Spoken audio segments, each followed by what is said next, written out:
السلام عليكم ورحمة الله وبركاته. الحمد لله نحمده ونستعينه ونستغفره ونعوذ بالله من شرور أنفسنا ومن سيئات أعمالنا، من يهده الله فلا مضل له ومن يضلل فلا هادي له، وأشهد أن لا إله إلا الله وحده لا شريك له، وأشهد أن محمدا عبده ورسوله. أما بعد، فإن خير الحديث كتاب الله، وخير الهدي هدي محمد صلى الله عليه وسلم، وشر الأمور محدثاتها، وكل محدثة بدعة، وكل بدعة ضلالة، وكل ضلالة في النار. أعوذ بالله من الشيطان الرجيم. يا أيها الذين آمنوا ادخلوا في السلم كافة ولا تتبعوا خطوات الشيطان إنه لكم عدو مبين. গগনে ভবনে যাবতীয় প্রশংসা আল্লাহর জন্য।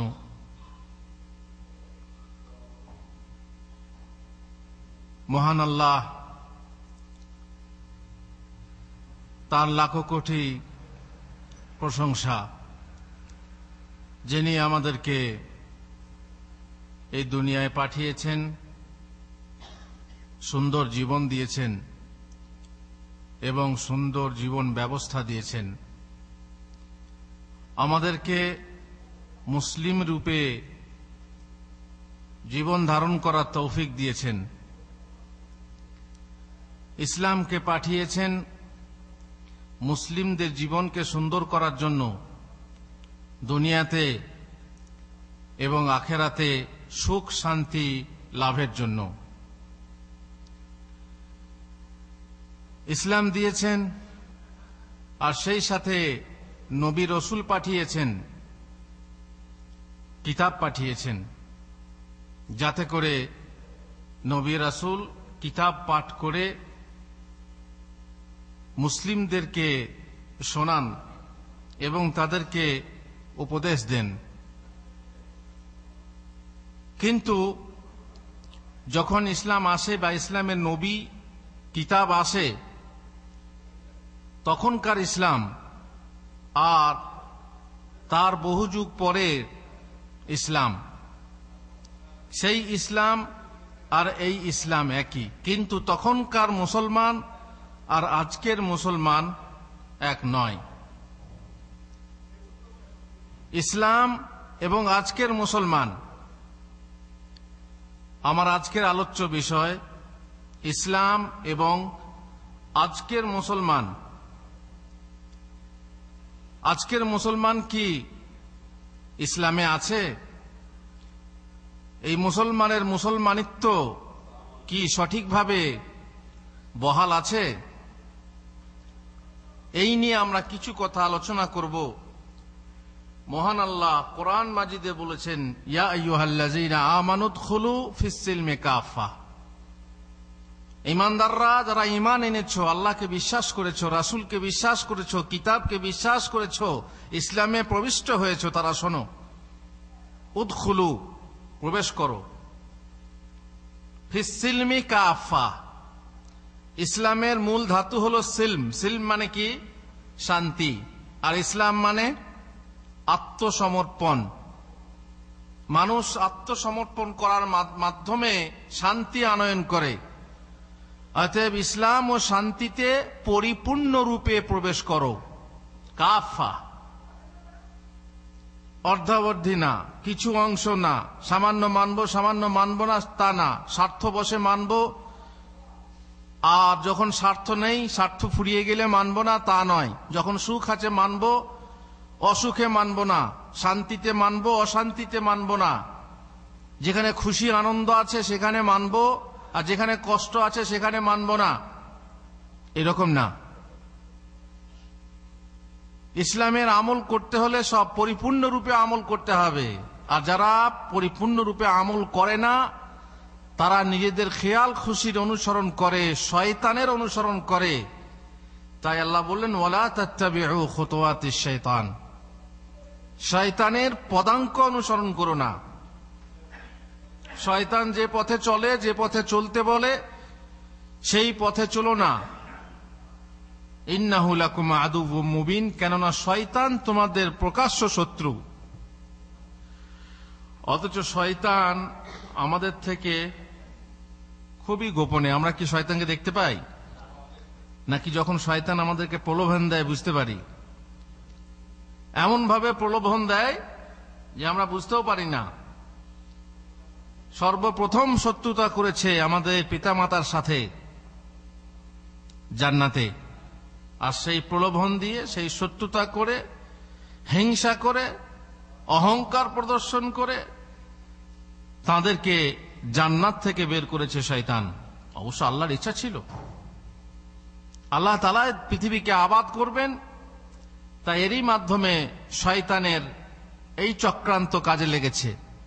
কিন্তু আল্লাহ সাবধান করে দিয়েছেন যে খবরদার তোমরা এই শয়তানের অনুসরণ করো না, কারণ শয়তান তোমাদেরকে পথভ্রষ্ট করবে। আল্লাহ নির্দেশ হলো কি, যে তোমরা পরিপূর্ণরূপে ইসলামে প্রবেশ করো। আবুল ওয়াফা ইবনুল আকিল বলেন, যুগের মুসলিমদের কাছে ইসলামের কদর কতটুকু তা যদি জানতে চাও তাহলে জামে মসজিদে গিয়ে দেখো। জামে মসজিদের দরজায় গিয়ে দেখো। আপনারা এক্ষুনি জুমা পড়ে এলেন, মুসলমানরা আসল মুসলমান আছে কি না, মুসলমানরা ইসলামকে ফলো করে কি না। আপনারা জুমা পড়তে এসেছেন, জুমা পড়তে এসে জামে মসজিদের দরজায় দাঁড়িয়ে দেখুন কত রকম মুসলমান আছে, কত মানুষ আছে সবের শেষে আসবে, সবের আগে বের হয়ে যাবে, সালাম ফেরার আগে বেরিয়ে যাবে। আর কত মানুষ আছে সবের আগে আসবে, সবের শেষে বের হয়ে যাবে। আছে না নেই? কত রকম।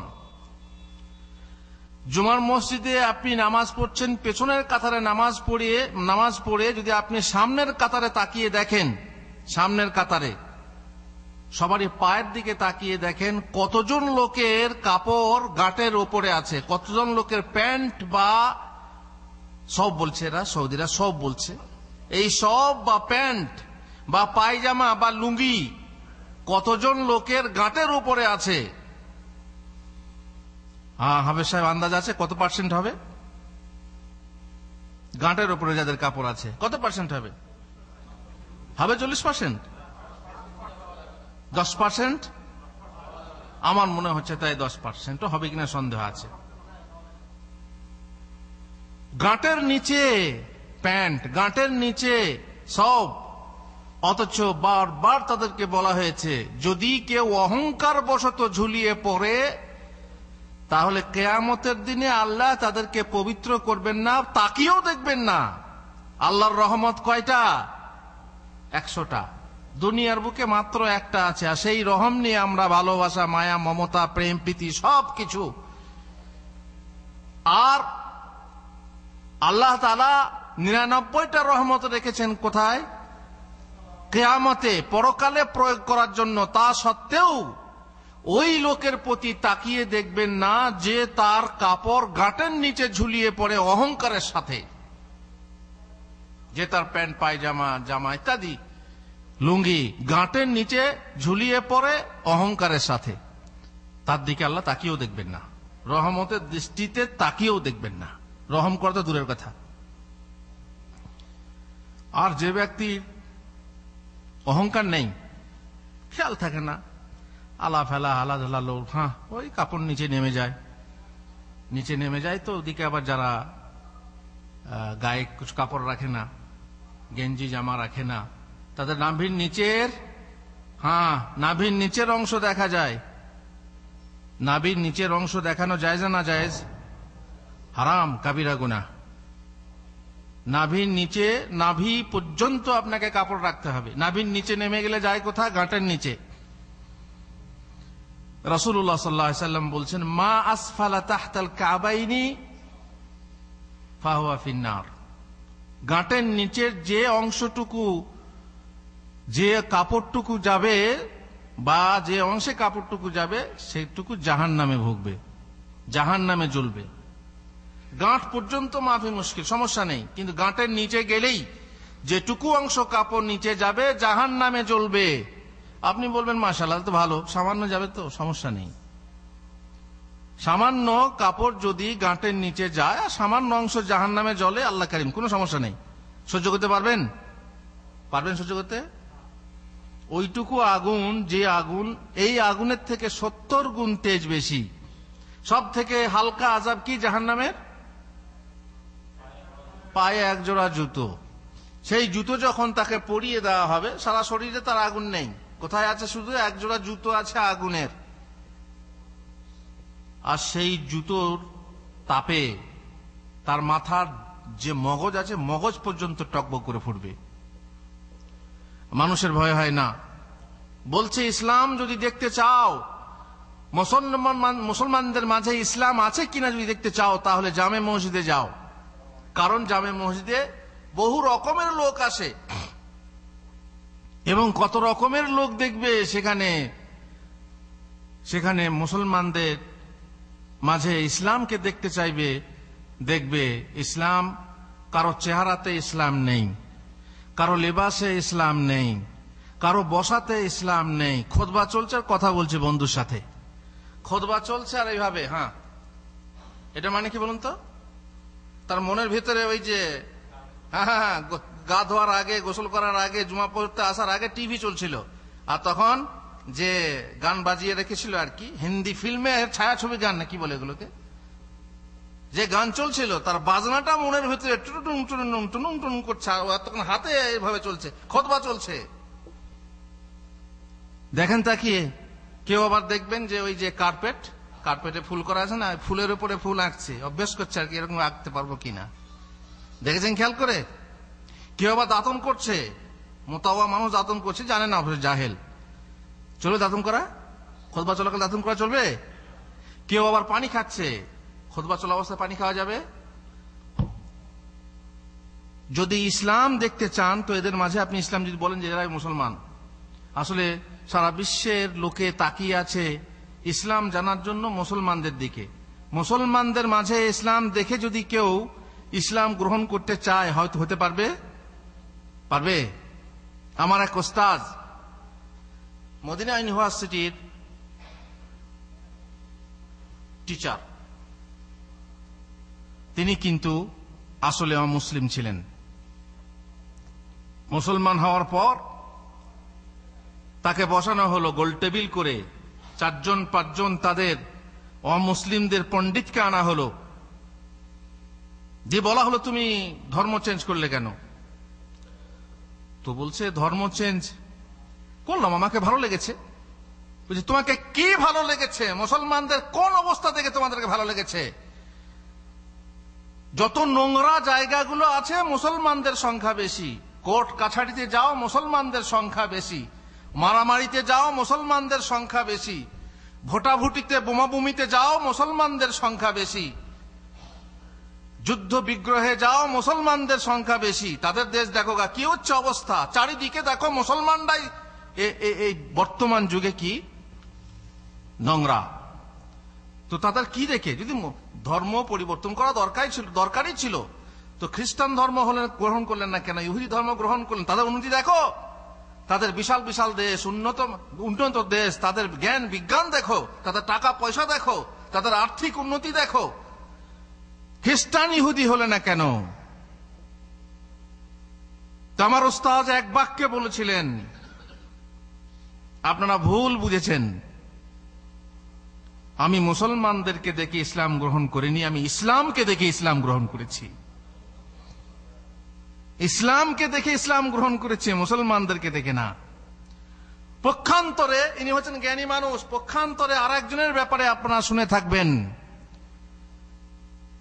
যিনি বড় জ্ঞানী মানুষ ছিলেন, পণ্ডিত মানুষ ছিলেন, মুসলমানদের প্রতি বা ইসলামের প্রতি তার দরদ ছিল, ইসলামের প্রতি সপক্ষে কথা বলতেন। কিন্তু তাকে জিজ্ঞাসা করা হলো যে আপনি ইসলামের প্রতি খুবই সহানুভূতিশীল, ইসলামের প্রতি কথা সপক্ষে কথা বলেন, তো আপনি মুসলমান হলেন না কেন, ইসলাম গ্রহণ করলেন না কেন?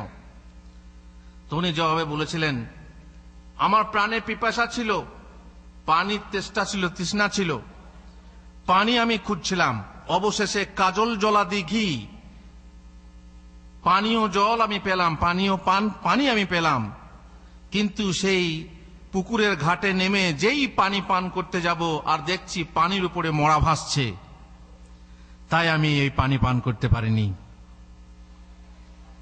কি বুঝলেন? তার মানে আমি ইসলাম গ্রহণ করতে চাইছিলাম, কিন্তু মুসলমানদের অবস্থা দেখে আমি ইসলাম গ্রহণ করতে পারিনি। ইনি কি জ্ঞানী মানুষ? এনাকে জ্ঞানী বলবেন?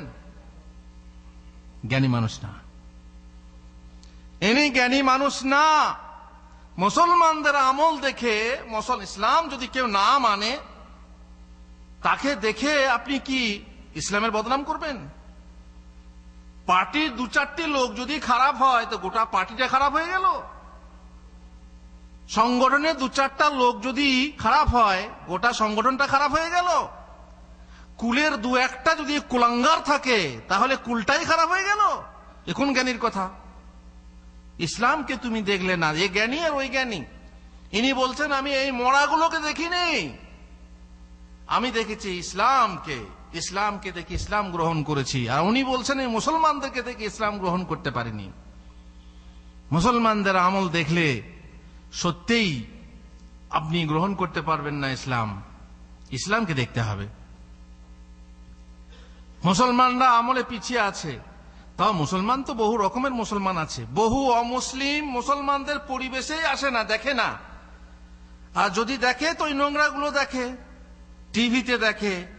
ফিল্মের মধ্যে একটা মুসলিম ফিল্ম, যেমন বাংলাদেশ থেকে মুসলমানদের বেশিরভাগ ফিল্ম আসে, ইন্ডিয়ার ফিল্মে অত মুসলমানদের ইতিহাস থাকে না। আর সেই মুসলমানদের ফিল্মের ভিতরে কত রকমের পরিবেশ, গান বাজনা, তারপরে মদ খাওয়া, এই করা সেই করা, সবকিছুই। বাস এই হচ্ছে মুসলমান। তারা পরিবেশ গ্রহণ করে থেকে প্রচার মাধ্যম থেকে। আর প্রচার মাধ্যমে জেনে রাখবেন কোন আসল জিনিস থাকে না। আপনারা গত ক্যাসেটে আপনারা পড়েছেন, দেখলেন মুহররমের ইতিহাস। মুহররমের ইতিহাস মুসলমানরা এবং অমুসলমানরা গ্রহণ করেছে থেকে? মীর মুশাররফের প্রসিদ্ধ পুস্তক বা গ্রন্থ বিষাদ সিন্ধু থেকে। বিষাদ সিন্ধু কি ইতিহাসের বই না উপন্যাসের বই? উপন্যাস থেকে ইতিহাস গ্রহণ করা যায় না, ফিল্ম থেকে কোন পরিবেশের আসল পরিচয় পাওয়া যায় না। কিন্তু এরা ভুল করেছে, আসল জিনিস না দেখে তারা নকল দেখে ভাবছে কি এটাই হচ্ছে মুসলমানদের আসল প্রকৃতত্ব। কিন্তু না, সত্যি কথাই, যদি আপনি চান যে আজকের মুসলমান আর ইসলাম বা ইসলাম থেকে আজকের মুসলমানরা কত দূরে আছে, যান জুমা মসজিদে গিয়ে দেখতে পারবেন যে কতজন মানুষের মাঝে ইসলাম আছে, কতজন চেহারার মাঝে, কতজন লিবাসের মাঝে, কতজনের বসার মাঝে ইসলাম আছে। আর নম্বর 2, যাও হজের ময়দানে প্রচুর লোক, তাই না? 40 লাখ, বরং তার থেকেও বেশি যারা অবৈধভাবে আসে, কোনো হিসাব আছে? কত লোক! এই লক্ষ লক্ষ লোকের মাঝে তুমি যদি ইসলামকে দেখতে চাও, কতজন লোকের মাঝে ইসলাম দেখবে? এজন্য ওলামারা বলেছেন আর রাকবু কাসীর ওয়াল হজ্জু কালিল। কত লোক হজ করতে যায়, কিন্তু হজ কতজন লোকের কবুল হয়? হজ করছে লব্বাইক আল্লাহুম্মা লব্বাইক বলে গলা চিল্লিয়ে চিল্লিয়ে ফাটিয়ে ফেলছে, হাঁটা চলা এই ফেরা কত রকম কষ্ট অনুভব করছে, কিন্তু আল্লাহর দরবারে হজ কতজনের কবুল হয়? আপনারা যদি হজ করতে নাও গেছেন, টিভির মাধ্যমে দেখতে পাবেন, টিভির মাধ্যমে দেখতে পাবেন অধিকাংশ হাজি সাদা কাপড় পরে, তাই না? অধিকাংশ না, সব হাজি সাদা কাপড় পরে আছে, কিন্তু অধিকাংশ হাজি ডান কাঁধটা বের হয়ে আছে, ঠিক না বল?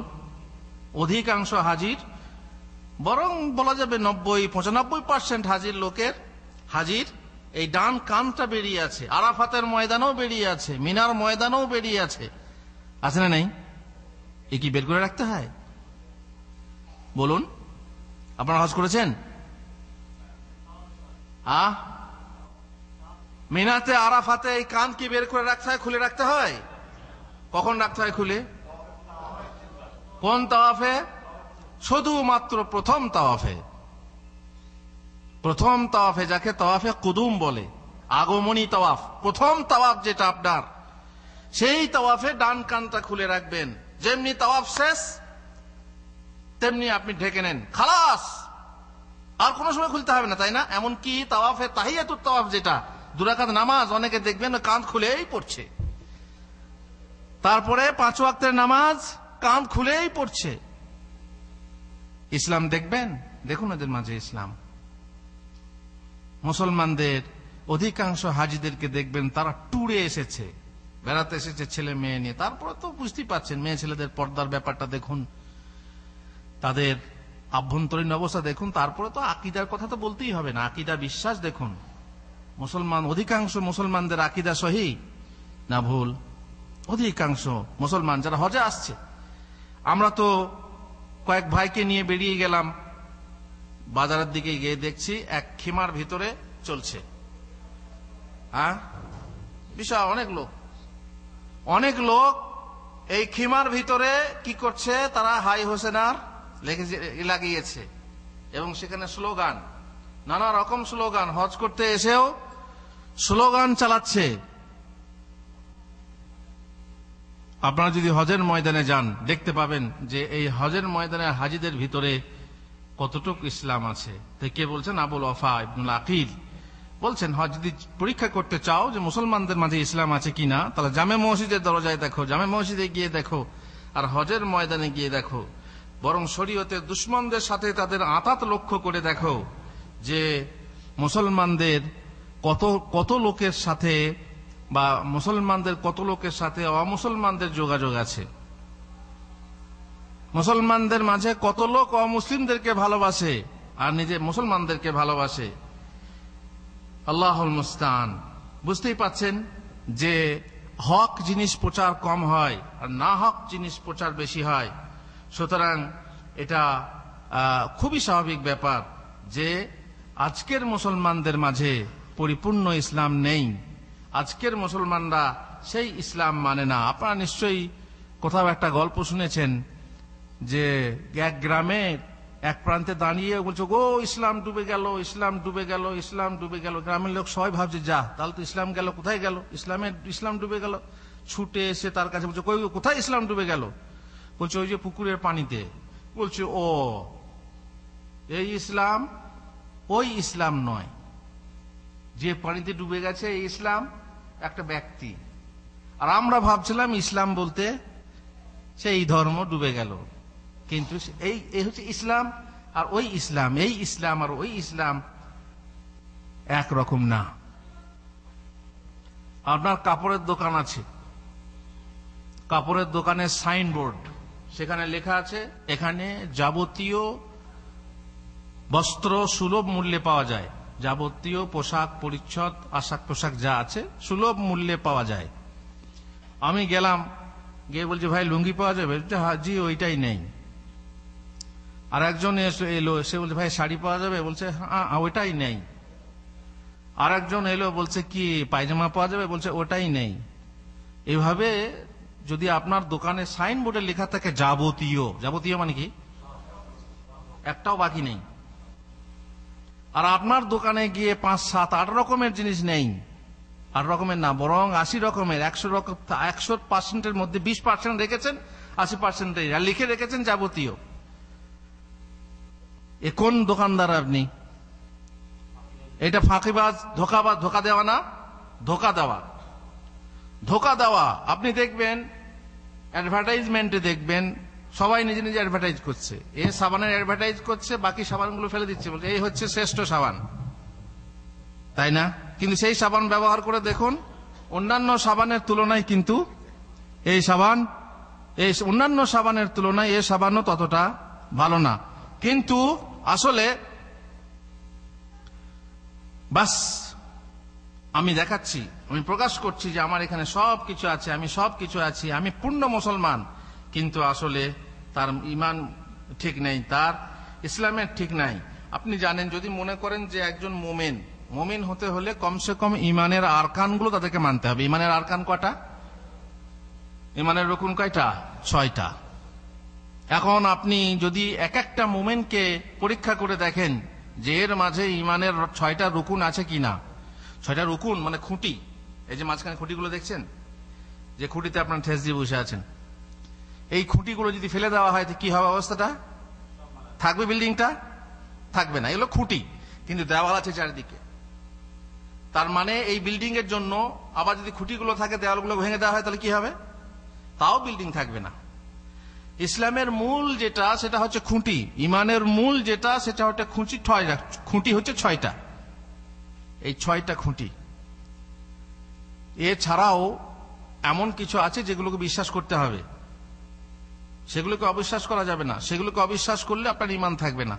কিন্তু খালি 6টা যদি পরীক্ষা করে দেখেন একটা মুমিনের মাঝে, যে ভাই আপনি আল্লাহকে বিশ্বাস করেন, তার মানে আমান্ত বিল্লাহ, সে বলেছে কি? আমান্ত বিল্লাহ, হ্যাঁ আমি আল্লাহকে বিশ্বাস করি। অতঃপর জিজ্ঞেস করেন আল্লাহ কোথায় আছেন?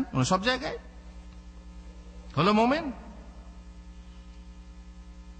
যদি এমন কোন মোমেন হয় আল্লাহ কোথায় আছেন, তখন সে যদি বলে সব জায়গায়, তাহলে তার ইমান কেমন হলো? যদি বলা হয় লা ইলাহা ইল্লাল্লাহর মানে কি? বলে আল্লাহ ছাড়া কেউ নেই। কয়টা মুসলমান, কয়টা অনারাবি মুসলমান সঠিকভাবে লা ইলাহা ইল্লাল্লাহ মানে বলতে পারবে? আর লা ইলাহা ইল্লাল্লাহর মানে বলতে না পারলে কেউ মুসলমান হবে? শুধু বুলিয়া ওড়ালে হবে না, তোতা পাখির মতো কলেমা পড়লেই হবে না, তার অর্থ জানতে হবে এবং তার শর্ত মানতে হবে। কিন্তু বাস দেখেন ইমানেই ফেল, প্রথম রুকুনেই ফেল। আল্লাহ কোথায় আছেন ফেল হয়ে যাবে, বরং আলেমরা ফেল হয়ে যাবে। আমি এক জায়গায় গেলাম, সেখানে বসলাম, মাশাআল্লাহ অনেক ছেলে মেয়ে পড়াশোনা করছিল, খুব দোয়া শেখাচ্ছে, খুব ভালো। ওই হুজুর আপনি মাদানী সাহেব দেখুন, একটু পরীক্ষা নিয়ে দেখুন আমার কেমন পড়াশোনা চলছে, কেমন ছেলেরা পড়া শিখছে। আমি মাশাআল্লাহ খুব ভালো, আমি শুনছি পড়াশোনা খুব ভালোই। হ্যাঁ বলো তো, অলক্ষরা বলো, ভালোই পড়ছে। আমি ঠিক আছে, তোমরা কি শিখেছো দেখি, বলো তো আল্লাহ কোথায় আছেন? আল্লাহকে চেনো? বলছে হ্যাঁ চিনি। আল্লাহ কোথায় আছেন? চুপ, সব ছেলেরা চুপ। তখন হুজুর নিজে বলছে বল না সব জায়গায় আছে। হুজুর নিজে বলছে বল না সব জায়গায় আছে। আল্লাহ সত্য কথা। তাহলে বুঝতে পারছেন, শাশুড়ি যদি দাঁড়িয়ে মুতে, বউ কি করে মুতবে? হ্যাঁ খালাস, বুঝে নেবেন আপনি তাদের ইমানের অবস্থা। বুঝতে পারছেন? কবি নজরুলের বই সব ঘরে ঘরে আছে। কবি নজরুল সঙ্গীত কে না শোনে? কোন রেডিও নেয়? কেনা রেডিও নজরুল সঙ্গীত। আমরা মুসলমানরা, আমরা কবি যেহেতু মুসলমান মাশাআল্লাহ, হ্যাঁ, আর গান গেয়েছে ইসলামী গান কেনা শোনে। আর সেই গানে কত আকীদা এসেছে আমাদের মাঝে। যত আকীদা মসজিদ থেকে না আসে, তত আকীদা এইখান থেকে আসে। ঘরে ঘরে সব ছেলে মেয়েরা গান শুনছে। আমি এক জায়গায় বসে আছি, ওই যে দুতলার বাড়ির কোটায়তে বসে আছি জানলার ধারে, আর পেছনকার বাড়ির দুই মহিলা গল্প করছে আর মশলা বাটছে। তাহলে হুজুর আপনি মহিলা দেখছিলেন তা না, মানে এমনি কানে আসছে, কেউ গল্প করছে কানে আসছে, আর রেডিও বাজছে, নবী মোর পরশমণি, নবী মোর সোনার খনি, নবী নাম জপে যেজন সেই তো দু জাহানের ধনী। আর তারা বলা বলি করছে, দেখ মৌলবীরা বলে গান শোনা হারাম। কি সুন্দর গান, দেখ নবীর প্রশংসা করছে, আর বলে গান শোনা হারাম, কানে আসছে। আমরা তখন বন্ধু বান্ধব বলা বলি করছি, দেখছেন এই আকীদা কোথায় ঢুকছে? ওই মেয়েরা কি বলছে, নবী নাম জপে যেজন সেই তো দু জাহানের ধনী। জপা মানে কি? নবী নাম জপা মানে কি? আল্লাহ বলছেন ওয়াজকুর ইসমা রাব্বিক, তোমার রবের নাম জপো, রবের নাম জিকির করো। আর এই নবীর নাম আপনি বলেন কোনদিন আমাদের কোন মুসলমান মোহাম্মদ ইয়া মোহাম্মদ ইয়া আহমদ বলে? আছে কি কোন মুসলমান এরকম বলে? কিছু মুসলমান আছে বসে লা ইলাহা ইল্লাল্লাহ মুহাম্মাদুর রাসূলুল্লাহ, লা ইলাহা ইল্লাল্লাহ মুহাম্মাদুর রাসূলুল্লাহ, লা ইলাহা বলে। চলবে এটা বলা? এইরকম বলা চলবে, নবীর নাম জপা যায় না। এইভাবে ওই নজরুল সঙ্গীতের মাঝে কত রকমের বদ আকিদা, অন ইসলামিক আকিদা ঢুকে গেছে মুসলমানদের মাঝে, তা বলার অপেক্ষা রাখে না। আপনারা প্রসিদ্ধ গান শুনেছেন, মসজিদেরই পাশে আমার কবর দিও ভাই, সবারই মুখস্থ আছে আশা করি, যেন কাছে থেকে মুয়াজ্জিনের আজান শুনতে পাই। আহা, সত্যি আবেগময় গান। সাধারণ মুসলমানরা আহা সত্যি সুন্দর কথা বলে গেছে। মসজিদের পাশে যদি কবর হয়, পাশে আজান শুনতে পাবে মুয়াজ্জিনের, তারপরে জিকির ভক্ত, খোদা ভক্ত বান্দাদের জিকির শুনতে পাবে, মুসল্লিদের পদধ্বনি শুনতে পাবে, আর গোর আযাব থেকে তার রেহাই হবে। আল্লাহু আকবার, এটা ভালো কথা। কিন্তু এক একটায় যে আকীদা এই গানে পরিবেশিত হয়েছে, আপনারা কি জানেন যে আকীদাগুলো সব ভুল? কবর থেকে কিছু শোনা যাবে, আজান শোনা যাবে না, জিকির শোনা যাবে না, পদধ্বনি শোনা যাবে? পদধ্বনি শোনা যাবে কখন? কেবল যখন লাশ দাফন করে ফিরে আসবে তখন হাদিসে আছে শুনতে পায়, আলাদা কথা। এইভাবে পরিবেশ নষ্ট করে রেখেছে। তাহলে আল্লাহ সম্পর্কে প্রথমে ইমানের প্রথমেই রুকনে যদি কোনো মুমিনকে পরীক্ষা করেন, ফেল। আমানতু বিল্লাহি ওয়া মালাইকাতিহি। ফেরেশতা সম্পর্কে পরীক্ষা নেন, ফেরেশতা সম্পর্কে আপনাকে গল্প শুনিয়ে দিবে, যে জোহরার গল্প, হারুত মারুতের গল্প, তাও ওই নজরুলেরই ফজিলত। ফেরেশতা দুনিয়ার বুকে এসে ব্যভিচার করেছেন, নাউযুবিল্লাহি মিন যালিক। ওয়া কুতুবিহি, কিতাব সম্পর্কে আপনি কি জানেন, কটা কিতাব এসেছে, কিতাবগুলো কি, ইত্যাদি ইত্যাদি। তারপরে রসুল সমূহ সম্পর্কে আপনি কি জানেন, কতটুক জানেন, একটা পর একটা প্রশ্ন করা হয় বলতে পারবেন না। ইমানের পরীক্ষাতেই আপনি ফেল হয়ে যাবেন। তারপর ওয়াল ইয়াউমিল আখিরি, পরলোক সম্পর্কে আপনি কি জানেন, একটার পর একটা প্রশ্ন করলে কবরের ব্যাপারে ইত্যাদি ইত্যাদি আপনি ফেল হয়ে যাবেন। তারপরে সব থেকে ডেঞ্জার হচ্ছে ওয়াল কাদারি খাইরিহি ওয়া শাররি, আল কাদর, তকদির। এই তকদিরের উপরে ঈমান রাখা বড় কঠিন।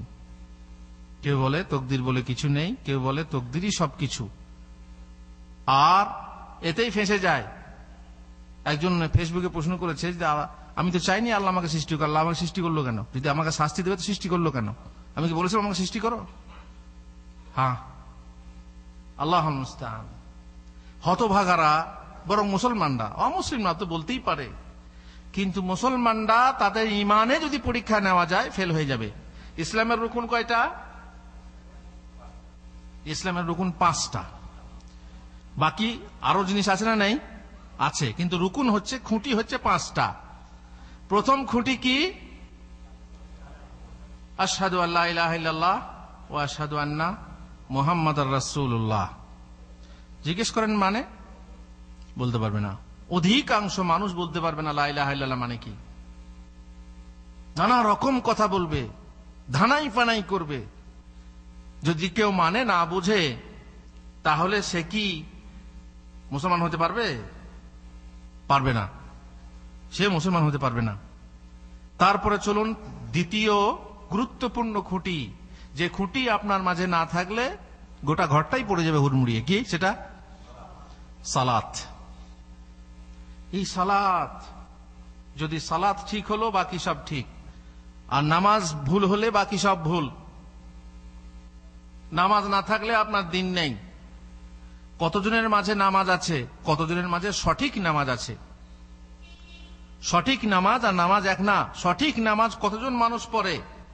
তারপরে জাকাত, কতজন মানুষ জাকাত দেয়, কতজন ধনী জাকাত দেয় এবং হিসাব করে দেয়। অনেকে দান করে, 2 টাকা 5 টাকা 100 টাকা দান করে ঠিকই, কিন্তু হিসাব করে, আমি আল্লাহর হক হিসাব করে 2.5% বের করে দেবো বছরে বছর, কতজন মানুষ করে? যদি করত, বাংলাদেশের রাস্তাতে বা সারা বিশ্বের রাস্তাতে কোন ফকিরকে দেখা যেত না হাত পেতে ভিক্ষা করে খাচ্ছে। ধনীরা জাকাত দেয় না। এই জাকাত দেয় না ফলে গরিবরা কষ্ট ভোগ করে, গরিবরা নোংরা পথে, মেয়েরা নোংরা পথে পা দেয়, বেশ্যাবৃত্তিতে যায়, চুরি করে, ডাকাতি করে, ইত্যাদি ইত্যাদি। অথচ যদি জাকাতের ঠিক মতো বিলি বন্টনের ব্যবস্থা থাকতো, তাহলে মুসলমানরা নোংরা পথে পা বাড়াতো না, অর্থনৈতিক অভাবে ভুগত না। তারপরে রোজা, রোজা আপনি দেখেন, রোজা তো আমাদের দেশের অবস্থা তো বুঝতেই পাচ্ছেন, যাদের কষ্টের কাজ তারা রোজা রাখে না। চাষিরা চাষের সময় রোজা হলে রোজাতে ফাঁকি দেয়, বলে আল্লাহ কারিম পরের কাজা করে নেব। আর এখানে দেখেন, এখানে জামাতি ইফতারি করানো হয়, কিছু দিনদার ভাইরা সবের আশায় নিজেদের পকেট থেকে পয়সা দিয়ে তারা ইফতারি করায়, আর সেই ইফতারিতে সবাই আমরা হাজির হই, ইফতারি করি। সবাই না, আছে অধিকাংশ লোক আমরা হাজির হয়ে ইফতারি করি। কটা লোক আছি যে তাদের জন্য দোয়া করি বলুন তো? ইফতারি করার পর যাদের খাবার দিয়ে ইফতারি করলাম তাদের জন্য দোয়া করার লোক কটা আছে? এখানে যে হাত তুলতে বলি কেউ তুলতে পারবেন না, ইল্লা মাশাআল্লাহ, তাই না? আবার বলবে হ্যাঁ পানি একটা দিল, দুটো দিল না, এটা এই হয়েছে, এটা ঝাল হয়ে গেছে, এটা নুন হয়ে গেছে, এই কেকটা পচা, এই দইটা খারাপ, এটা গরম, ইত্যাদি এই বলে পালাবে, তাই না? আর যে দোয়াটা আছে তাদের জন্য দোয়া বলতে হবে, সেই দোয়াটা কই? আরে যে আরবিতে নাই বলতে বলে কমসে কম বাংলাতে তো বলতে, যাদের খাবারে ইফতারি করলে আছে কেন মানুষ?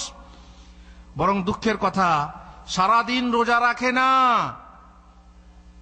আর সন্ধ্যাবেলায় চলে আসে রোজাদারদের সাথে ইফতারি করতে, একই প্লেটে বসে ইফতারি করে, আল্লাহকে এবং মুসলমানদেরকে ধোঁকা দেয়।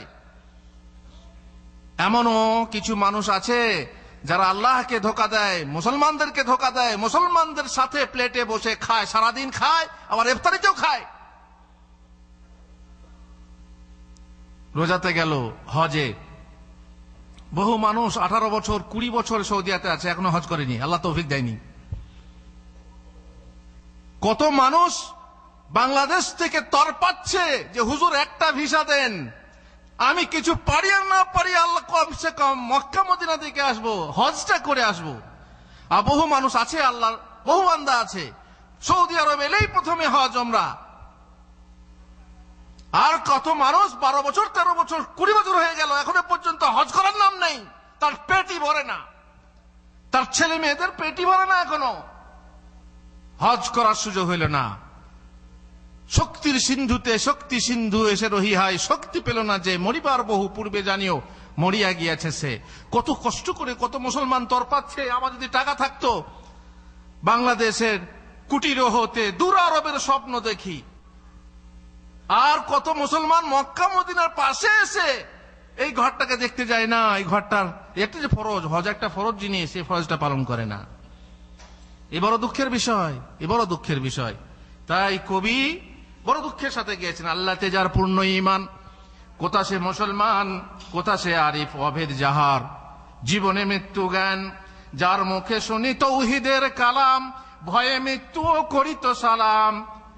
যার মুখে শুনি তৌহিদের কালাম, ভয়ে মৃত্যু করিত সালাম, যাহার দিন রবে কাঁপিত দুনিয়া, জিন পরি ইনসান। কোথা সে মুসলমান, কোথা সে মুসলমান? আছে? নেই সে মুসলমান। যে মুসলমানদের অবস্থা বলা হলো, সেই মুসলমানদের অবস্থায় হওয়া দরকার ছিল, কিন্তু নেই। স্ত্রী পুত্রে আল্লাহরে সফি, জিহাদে যে নির্ভীক, হেসে কোরবানি দিত প্রাণ যারা, আজ তারা মাগে ভিক। কোথা সে শিক্ষা আল্লাহ ছাড়া, ত্রিভুবনে ভয় করিত না যারা, আজাদ করিতে এসেছিল যারা সাথে লয়ে কোরআন। কোথা সে মুসলমান, কোথা সে মুসলমান? নেই। আফসোসের কথা, সেই মুসলমান নেই যে মুসলমান আমাদের দরকার ছিল। বরং মুসলমান এমন আছে যে ইসলামে তুমি দিয়ে কবর, মুসলিম বলে করো ফখর, মুনাফিক তুমি সিরাবে দিন। ইসলামে যারা করে জবে হো, তুমি তাহাদের হও তবে, তুমি জুতা বহা তারও অধীন। মুনাফিকের সংখ্যা আছে অনেক। মুসলমান হয়ে মুসলমানদের মসজিদে, মুসলমানদের জামে মসজিদে, মুসলমানদের হজে, মুসলমানদের কোরবানিতে মাশাআল্লাহ মারামারি, নাস্তিকও কোরবানি দেয়, কোরবানি নিয়ে বাড়াবাড়ি, গোশত খাওয়ার একটা আনন্দ ভোজন, তাই সেখানে তাদের ভিড় দেখা যায়। কিন্তু ইসলামে কিছু নেই। ইসলাম আর আজকের মুসলমান বহু পার্থক্য। সেই মুসলমান আর আজকের মুসলমান আপনারা দেখেছেন ভোটের সময় অবস্থা কি? ভোট এলে পরে গ্রামের মানুষরা, বিশেষ করে গ্রামের, শহরের কথা আলাদা, শহরে তো 5 ইঞ্চি দেওয়ালের ওপারে কি হচ্ছে কেউ কারো খবর রাখে না, তাই না? 5 ইঞ্চি ইটের গাঁথনি, ওই পাশে কি হচ্ছে ব্যাস সবাই নিজে নিজে ব্যস্ত। কিন্তু গ্রাম, মাশাআল্লাহ, গ্রামটা কেমন জানেন? একটা দিঘি যদি এই ঘাটে কেউ পানিটা হিলিয়ে দেয় তো ওই ঘাটে গিয়ে ওখানে গিয়ে বাড়ি লাগে। সত্যি গ্রামের পরিবেশ আলাদা। গ্রামের মায়া, সহানুভূতি, মায়া, মমতা ইত্যাদি সত্যি ভালো। কিন্তু এই গ্রাম, যে গ্রাম, একটা মসজিদ, সেখানে সবাই কাঁধে কাঁধ মিলিয়ে নামাজ পড়ি, সেখানে সেই গ্রামের অবস্থা যখন ভোট আসে তখন কি হয়? ভোট এলে তখন আমরা এ এক পার্টি ও এক পার্টি, বরং এক ভাই এক পার্টি করে আর এক ভাই আর এক পার্টি করে, মা এক পার্টি করে তো বাপ এক পার্টি করে, এমন অবস্থা। আর সেই সময়ে শুধু তর্কাতর্কি করে, গোলাগুলি, বোমাবুমি, তাই না? বোম ফাটানো, আজকাল তো বোমের অভাব নেই। তো একটা কবিতা ভেঙে বিকৃত করে আমি একটা কবিতা বানিয়েছিলাম ভোটের অবস্থা দেখে। বলেছিলাম, আমাদের ছোট গাঁয়ে ছোট ছোট ঘর, থাকি সেটা সবে মিলে ভোট এলে পর। ঠিকই আছে, কিন্তু ভোট এলে খালাস, ভাই ভাই মিল নেই। কেন? ও আমার নিজের পার্টির। স্বামী স্ত্রীতে মিল নেই, স্বামী স্ত্রীতে মিল নেই। পাড়ার সকল ছেলে মোরা ভাই ভাই, ভোট এলে দলাদলি হই ঠাঁই ঠাঁই। আমাদের ছোট গ্রাম মায়ের সমান, ভোটের সময়ে তার রাখি না কমান। মাঠ ভরা ধান আর জল ভরা দিঘি, ভোটের বোমায় তাতে আগুনে দিঘি। কেউ সেটা নেচে মরে, কেউ ভরে ঝুলি, তবুও মুসলিম মোরা বড় বড় বলি। আমরা মুসলমানরা নেচে মরছি আর গদিতে বসছে কারা? আমরা মুসলমানরা আপোষে মারামারি করছি আর গদিতে বসছে কারা? আমরা জিহাদের নাম নিয়ে কত রকমের জিহাদ, সন্ত্রাস ইত্যাদি চালাচ্ছি আর গদিতে বসছে কারা? মুসলমান হয়েও তোমার হুঁশ নেই। মুসলমান কেউ সেটা নেচে মরে, বান্দর নাচে আর কে ঝুলি ভরে? বান্দরে ঝুলি ভরে? ওই হয়তো বা কখনো খাবার মিলে, সবাইকেও মিলে না, কাউকে হয়তো একটা বিড়ি মেলে, বিড়ির বদলে ভোট দেয়, তাই না? কেউ 1 কেজি চাল, কেউ কিছু টাকার বিনিময়ে ভোট দেয়। কেউ সেটা নেচে মরে, কেউ ভরে ঝুলি, তবুও মুসলিম মোরা বড় বড় বলি। এই অবস্থা ভোটের সময়ে যদি দেখেন তো ইসলাম এখানে আছে বলে মনে হবে না। মুসলমানদের এই অবস্থা দেখে মনে হবে না, তাদের এই মারামারি কাটাকাটি দেখে, এক অপরকে মারছে, এক অপরের ঘরে আগুন ধরিয়ে দিচ্ছে। মুসলমানের ঘরে আগুন ধরিয়ে দিল। হাজি মুসলমানের বিরুদ্ধে যে থানা নালিশ করলো, মিথ্যা অপবাদ, মিথ্যা মামলা ইত্যাদি ইত্যাদি। মুসলমানের যে পরিচয়, সেই পরিচয় আছে বলে মনে হয় না।